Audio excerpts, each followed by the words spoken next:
اسرائیلی جارحیت سے خطے کے امن کو شدید خطرات لاحق ہیں۔ امید ہے چیلنجز سے نمٹنے کے لیے OIC بھرپور اقدامات کرے گی۔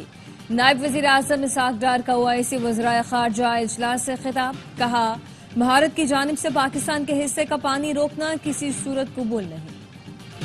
نائب وزیر اعظم اسحاق ڈار کی ترک صدر سے ملاقات، فیلڈ مارشل عاصم منیر بھی موجود تھے۔ پاک ترک قیادت کی ایران پر اسرائیلی حملوں کی شدید مذمت، ایران کی خود مختاری اور دفاع کے حق کی حمایت کا اعادہ، خطے میں کشیدگی کم کرنے کی سفارتی کوششیں جاری رکھنے پر بھی اتفاق ہوا، عالمی برادری سے فوری جنگ بندی کا مطالبہ۔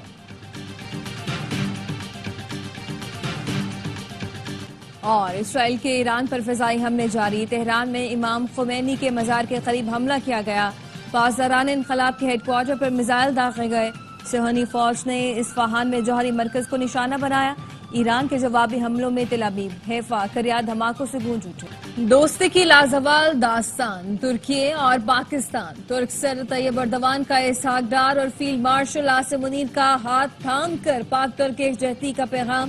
استنبول میں نائب وزیر اعظم اسحاق ڈار کی ترک صدر سے وفود کی سطح پر ملاقات، فیلڈ مارشل عاصم منیر بھی موجود تھے۔ پاک ترک قیادت کی ایران پر اسرائیلی حملوں کی شدید مذمت، ایران کی خود مختاری اور دفاع کے حق کی حمایت کا اعادہ، خطے میں کشیدگی کم کرنے کی سفارتی کوششیں جاری رکھنے پر اتفاق ہوا، عالمی برادری سے فوری جنگ بندی کا مطالبہ، غزہ کی صورتحال پر بھی تشویش کا اظہار، انسانی امداد کی بلا روک ٹوک فراہمی ناگزیر قرار دے دی۔ پاکستانی وفد نے OIC اجلاس کے کامیاب انعقاد پر ترک قیادت کو خراج تحسین پیش کیا۔ اہم ملاقات OIC وزرائے خارجہ اجلاس کے موقع پر ہوئی۔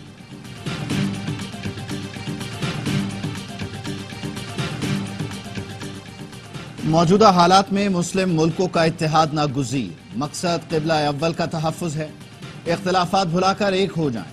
ترک صدر رجب طیب ایردوان کا استنبول میں OIC وزرائے خارجہ اجلاس سے خطاب، کہا مغربی طاقتیں اسرائیل کی حمایت کر رہی ہیں، اسرائیل خطے کو جنگ کی آگ میں دھکیلنا اور مسجد اقصی کی حرمت کو نقصان پہنچانا چاہتا ہے، ایران پر اسرائیلی حملے کی مذمت کرتے ہیں، ایران کے عوام کے ساتھ ہیں، فتح ایران کی ہوگی، اسرائیل غزہ میں قتل عام اور نسل کشی کی پالیسی پر عمل پیرا ہے، ہم فلسطینی بھائیوں کی مشکلات محسوس کرتے ہیں۔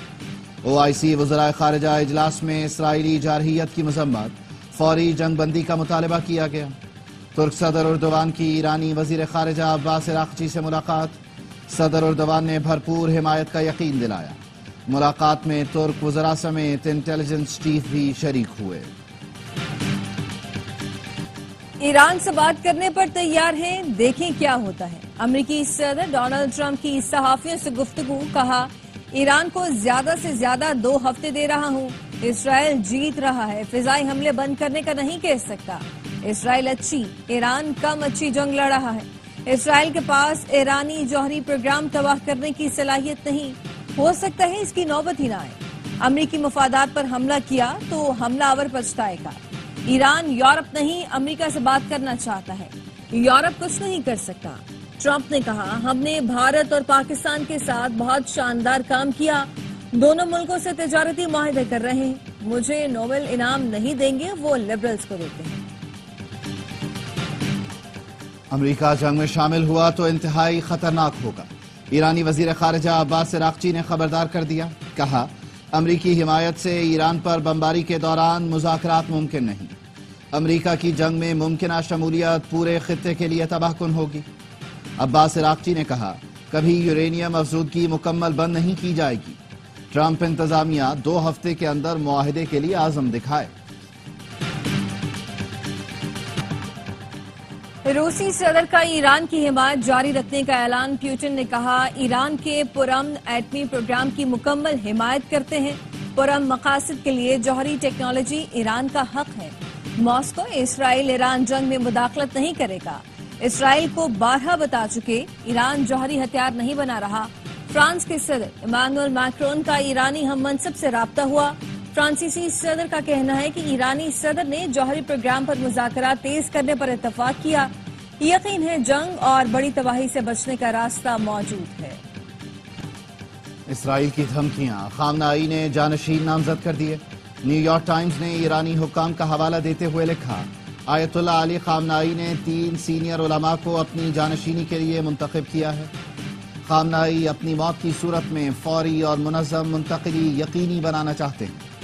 اسرائیلی حکام کئی بار ایرانی سپریم لیڈر کو نشانہ بنانے کی دھمکی دے چکے۔ پاکستان نے امریکی صدر کو نوبیل امن انعام 2026 کے لیے نامزد کرنے کی سفارش کر دی۔ حکومت پاکستان کی جانب سے جاری اعلامیے میں کہا گیا ہے ٹرمپ کی مداخلت سے پاک بھارت کشیدگی کم ہوئی، جنگ کا خطرہ ٹل گیا۔ ڈونلڈ ٹرمپ نے پاک بھارت کشیدگی میں قائدانہ کردار ادا کیا، نازک موقع پر غیر معمولی حکمت تدبر کا مظاہرہ کیا۔ صدر ٹرمپ نے اسلام آباد اور نئی دہلی سے مؤثر سفارتی رابطے استوار رکھے۔ سفارتی رابطوں سے تیزی سے بگڑتی صورتحال پر قابو پایا گیا۔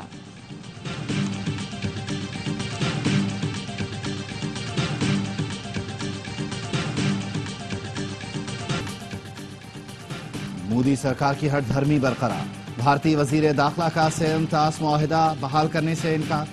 امت شاہ کہتے ہیں پاکستان سے سندھ طاس معاہدہ کبھی بحال نہیں کریں گے۔ پاکستان جانے والا پانی نہر بنا کر راجستھان لے جائیں گے۔ پاکستان کو وہ پانی نہیں ملے گا جو اسے مل رہا تھا۔ ترجمان دفتر خارجہ نے امت شاہ کا بیان بین الاقوامی معاہدوں کے خلاف قرار دیا۔ کہا سندھ طاس معاہدہ کوئی سیاسی انتظام نہیں بلکہ بین الاقوامی معاہدہ ہے۔ پاکستان جائز حقوق اور مفادات کے تحفظ کے لیے تمام۔ پاکستان کا ہاکی پرو لیگ کھیلنے کا خواب ادھورا رہ گیا۔ نیوزی لینڈ نے شاندار کھیل دکھا کر نیشنز کپ کا فائنل اپنے نام کر لیا۔ کوالالمپور میں کیوی ٹیم نے 6-2 سے جیت درج کر کے ٹرافی اٹھائی، پرو لیگ کی سیٹ بھی کنفرم کر لی۔ قومی ہاکی ٹیم نے ٹورنامنٹ میں بہترین کھیل پیش کیا، فائنل میں عمدہ کھیل پیش نہ کر سکی۔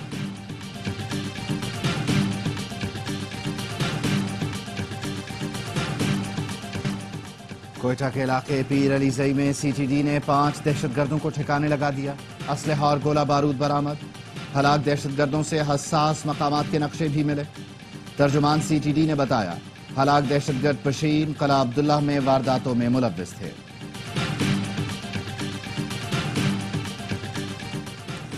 اے ٹی سی لاہور نے 9 مئی کے ایک مقدمے میں پی ٹی آئی رہنما شاہ محمود قریشی کی ضمانت منظور کر لی۔ عسکری ٹاور حملہ سمیت 5 مقدمات کا جیل ٹرائل، گواہان پیش نہ کرنے پر عدالت برہم۔ ڈی آئی جی آپریشنز اور ڈی آئی جی پروسیکیوشن ذاتی حیثیت میں طلب۔ شاہ محمود قریشی، یاسمین راشد سمیت دیگر زیر حراست ملزمان کی حاضری مکمل کی گئی۔ دونوں ایوانوں کے ارکان کی تجویز پر درآمدی سولر پینلز پر ٹیکس 18 سے کم کر کے 10% کرنے کا فیصلہ کیا ہے۔ وزیر خزانہ محمد اورنگزیب کا سینٹ میں اظہار خیال، کہا تنخواہوں میں 10% اضافہ ملازمین کو احساس دلائے گا کہ ریاست ان کے ساتھ کھڑی ہے۔ قومی اسمبلی کی قائمہ کمیٹی برائے خزانہ نے نان فائلرز کے لیے بینک سے کیش نکالنے کی حد 50 سے بڑھا کر 75,000 کرنے کی تجویز منظور کر لی۔ مشیر برائے وزارت خزانہ خرم شہزاد نے سوشل میڈیا پوسٹ میں بتایا پاکستان میں سرکولر ڈیٹ کا مسئلہ حل کر لیا گیا۔ حکومت نے 18 بینکوں سے سرکولر ڈیٹ کے لیے 1275 ارب کے معاہدے کر لیے۔ پی پی رہنماؤں کی مولانا کے گھر آمد، سربراہ جے یو آئی سے ملاقات، مولانا ارشد محمود کی خیریت دریافت کی، ملکی سیاسی صورتحال اور بجٹ پر تبادلہ خیال۔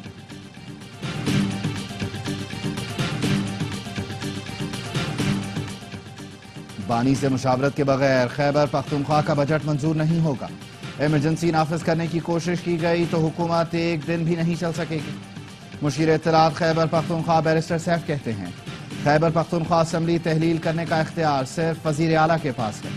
عوام اپنے مینڈیٹ کی توہین کسی صورت برداشت نہیں کریں گے۔ محنت کش کا بیٹا بھی ہنر سیکھ کر خاندان کی کفالت کر سکتا ہے۔ نوجوان ہنر سیکھ کر دیار غرب میں ملک کا نام روشن کریں گے۔ بچوں کو نرسنگ جیسے شعبوں میں تربیت فراہم کی جائے گی۔ صدر مملکت آصف علی زرداری کا بے نظیر ہنر پروگرام کے اجرا کی تقریب سے خطاب، کہا ہنرمند پروگرام کے ذریعے جرمن اور چینی زبان بھی سکھائیں گے۔ دختر مشرق پاکستان کی پہلی خاتون وزیر اعظم اور پیپلز پارٹی کی شہید چیئرپرسن بے نظیر بھٹو کا یوم پیدائش۔ لاڑکانہ، لاہور اور راولپنڈی میں کیک کاٹنے کی تقریبات۔ صدر آصف علی زرداری اور بلاول بھٹو کا شہید محترمہ بے نظیر بھٹو کو خراج عقیدت۔ صدر مملکت نے پیغام میں کہا محترمہ نے جمہوریت، انسانی وقار اور خواتین کے حقوق کے لیے ناقابل فراموش جدوجہد کی۔ بلاول بھٹو نے کہا بی بی شہید حوصلے، جمہوریت اور امید کی علامت ہیں۔ سندھ کے سینئر وزیر شرزیل انعام میمن نے پیغام میں کہا، شہید بھٹو نے ملک کو ایٹمی قوت دی، بی بی نے میزائل ٹیکنالوجی دی۔ بے نظیر بھٹو نے اپنی زندگی عوامی حقوق کے لیے وقف کی، ان کا ویژن آج بھی مشعل راہ ہے۔ سپریم کورٹ کے جسٹس منصور علی شاہ کی آئینی بینچ کی مدت میں توسیع کی مخالفت۔ جسٹس منصور کا 19 جون کے اجلاس سے پہلے لکھا گیا خط سامنے آ گیا۔ خط میں لکھا گیا 26ویں ترمیم کیس کے فیصلے تک توسیع نہ کی جائے، یہ بحران کو مزید گہرا کرے گی۔ پیشگی بتا دیا تھا 19 جون کے اجلاس کے لیے پاکستان میں دستیاب نہیں ہوں، توقع تھی عدم دستیابی پر اجلاس مؤخر کیا جائے گا۔ تنازع ادارے کی ساکھ اور اس پر عوامی اعتبار کو تباہ کر رہا ہے۔ 26ویں ترمیم کے فیصلے تک تمام ججز کو آئینی بینچ ڈکلیئر کیا جائے، آئینی بینچ میں شمولیت کا معیار اور پیمانہ بھی طے کیا جائے۔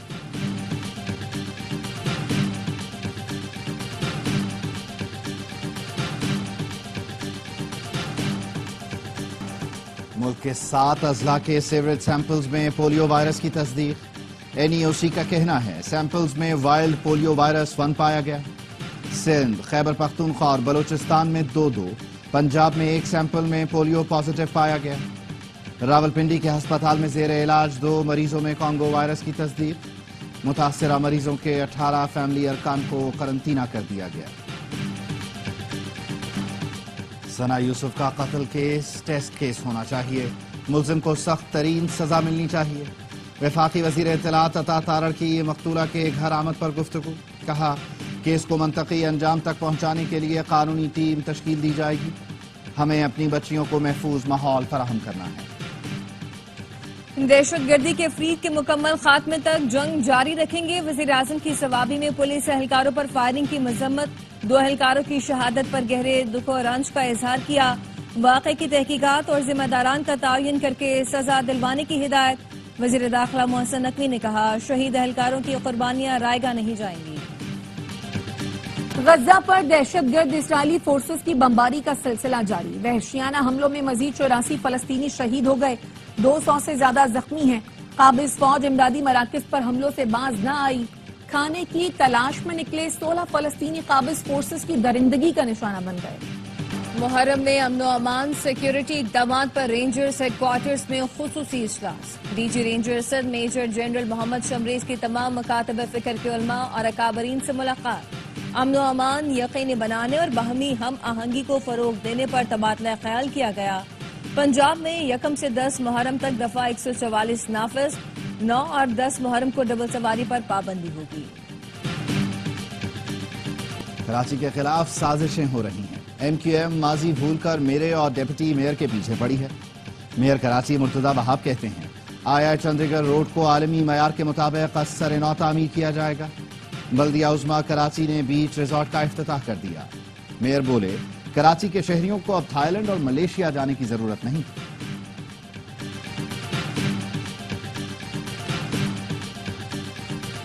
وزیر اعلیٰ پنجاب کا صفائی ہیروز کو خراج تحسین، عید الاضحیٰ پر بہترین صفائی انتظامات پر ورکرز کو 10-10 ہزار روپے کے چیک دیے گئے۔ 123 تحصیلوں میں صفائی ورکرز کے اعزاز میں تقریبوں کا انعقاد۔ مریم نواز نے کہا عید الاضحیٰ پر ستھرا پنجاب پروگرام کے تحت صفائی کے انتظامات کو سراہا گیا، ورکرز نے سخت گرمی میں بھی کام جاری رکھا۔ کراچی میں 52 مقامات پر الخدمت کے بنو قابل پروگرام کے تحت فری IT کورس جاری۔ بنو قابل پروگرام میں طالبات کی بھی دلچسپی، کہتی ہیں کورس کر کے گھر سے بیٹھ کر کام کرنا آسان ہو جائے گا۔ اب تک 1 لاکھ سے زائد نوجوان بنو قابل پروگرام۔ اور پاکستان نے بحرین میں جاری ایشین والی بال نیشنز کپ کے سیمی فائنل میں جگہ بنا لی، کوارٹر فائنل میں انڈونیشیا کو 3-1 سے شکست دی۔ قومی ٹیم نے پہلا سیٹ ہارنے کے بعد زبردست کم بیک کیا، اگلے تینوں سیٹ جیت کر فائنل 4 کی سیٹ پکی کی۔ ایونٹ کے تمام میچ اسپورٹس پر دکھائے جا رہے ہیں۔